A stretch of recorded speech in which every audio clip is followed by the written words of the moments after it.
Good morning, dear students. Today we are going to discuss about the representation of power system.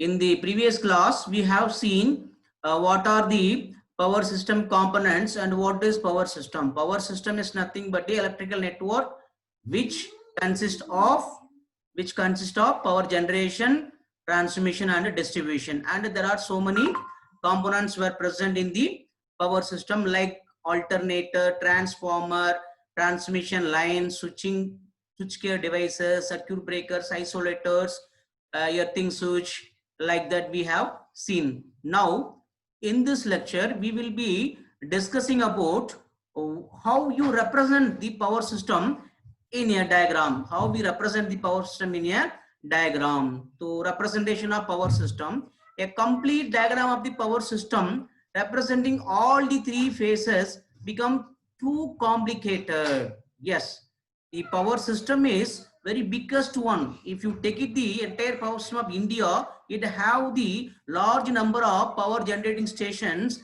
and long transmission lines with the different consumers. So at state level and district level, regional levels, power grids, all those are there. So it would be very difficult for the purpose of to develop a complete representation of the power system. So the simple power system is represented by a component symbols. That means it is much more, 1 minute, it is much more,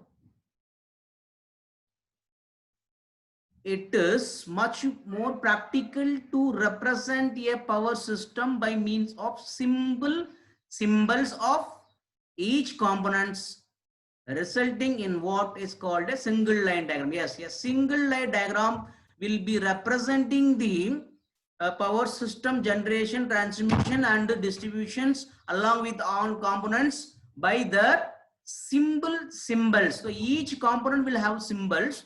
So that symbols will be represented in the single line diagram that I will be showing single line diagram in the next slide. Yes, this is the single line diagram of the power system where the generator is shown here, generator is shown here, and your switching devices, circuit breakers, isolated sections are there, and your transformer stepping up, and again switching device, then the transmission line, then step down transformer, then your switching devices along with your bus bar connections. This is the bus bar connections and your load, right? This is single line diagram of the power system representing the entire power system.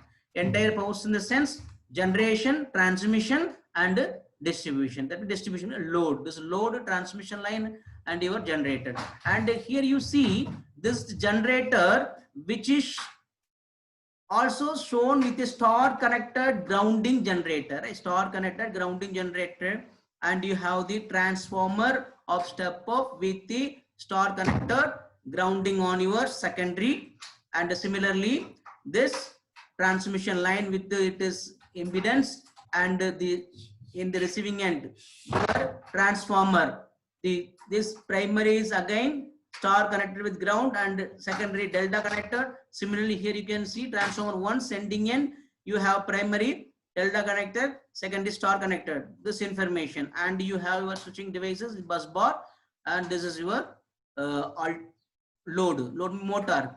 Also, what is star connected with the grounding. So data normally will be given for the generator. You see 40 megavolt ampere, 11 kilovolt, and reactance of 20%.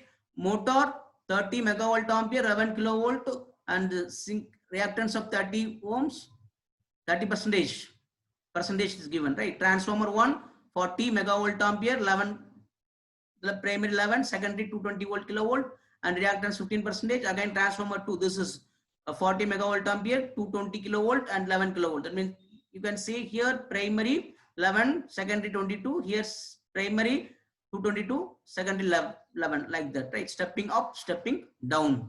And so this is the entire representation of the power system through the single line diagram. So single line diagram will be representing the entire power system starting from generation and switching devices, bus bar, transmission line, transformers of the step up, step down, and your receiving and load. All those this information is represented through the single line diagram with their symbols, that is a single line representation of a typical system. Single line diagram of the typical system. That is what we could say. The single line diagram of power system network shows the main connections and arrangements of the system components along with the data. That means input rating, output rating, resistance, voltage. We have seen like this.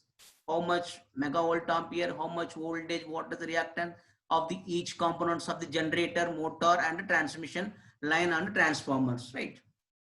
Because you need this all this information. Generator detail you need, rating, and your step up transformer rating you need, step down transformer rating you need, transmission line data you need, and a motor, so that you can do any analysis, right?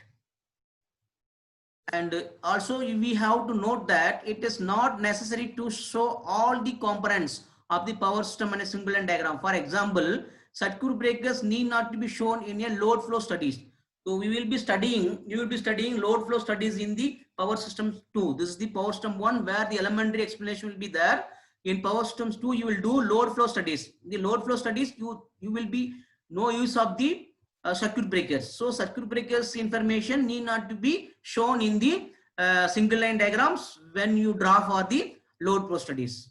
And the single line diagram when you draw for the protective devices, there you will have to show the circuit breakers. Fault analysis, there you have to show the circuit breakers. So you can say that single line diagrams representing the power system through the single line with their components, but it also will drawn depending upon the for what purpose you are drawing the single line diagram. If you are drawing the single line diagram for the purpose of load flow studies, there will be no need of any switching devices. So the switching devices will not be shown in the single line diagram, which is drawn for the load flow studies. And if you are drawing the single line diagram for the purpose of fault analysis where the circuit breakers playing important role, so the circuit breakers has to be shown, or protective devices should be shown in the single line diagram when it is being used for the purpose of fault analysis, right? Fault analysis. So that is what is the information you should keep in your mind. The generalized single line diagram can have representing all those elements, but when you specifically draw a single line diagram for the purpose of load flow, then no need of circuit breakers. When you are drawing for the fault analysis, no need of any other devices, right? This is what, sorry, when you are doing for the load flow, you must include the circuit breakers. So generator, transformer connection, star, delta, neutral, earthing are indicated by symbols drawing their sides representation. That is what you can see here. Generator with grounding, what kind of grounding is the star connected grounding, transformer, delta connection, here star connection grounding. That means all the grounding informations also will be represented, right? Represented. Rating of the generator, motor, transformer, transmission line also should be represented. Then only it can be used for the analysis. So this is a impedance diagram of the power system. Impedance diagram means what? Here we have said the alternator. So alternator will have the impedance. Impedance means resistance and reactance. So that is what here shown, reactance and resistance. So this is the impedance of the generator. Generator will generate the voltage, so the voltage source also represented. So this is the representation of the alternator in the impedance diagram. We say it is impedance diagram because of the impedance of the diagram, impedance of the components will be shown here. And you can say another one, this is your transformer 1, the primary side impedance, secondary side impedance, and your no load current impedance. This is a representation of the transformer 1, and this is your transmission line series impedance and shunt capacitance. Shunt capacitance means when you are running the two conductor parallel, there may be a shunt effect between the conductor 1 and 2. So that is shown as a shunt capacitance. So this is a transmission line representation. Again, this is a transformer 2 representation. The receiving and transformer, sending and transformer, transmission line is alternator. This is your motor. It is impedance. So this is called as the impedance diagram. This is called as the impedance diagram of this above single line diagram of the power system. This is your single line diagram, and it is impedance diagram of generator, transformer, transmission line, another transformer of receiving end, and load. This all have been shown by their impedance. That is called as an impedance diagram. Impedance diagram also useful in analysis of the load flow analysis, and when you also use the reactance diagram. Reactance diagram means what? Reactance diagram I have not shown here, but reactance diagram nothing once you neglect the resistance, right? When the resistance of the devices are neglected, that is called as the reactance diagram. That means reactance diagram means you will not have shown this resistance, this resistance, this resistance. Resistance of the diagrams will be, or resistance of the components neglected in comparison to reactance, and that diagram will be called as a reactance diagram, right? So this is the our lecture in which we have discussed about the representation of the power system. Representation of the power system, how we did?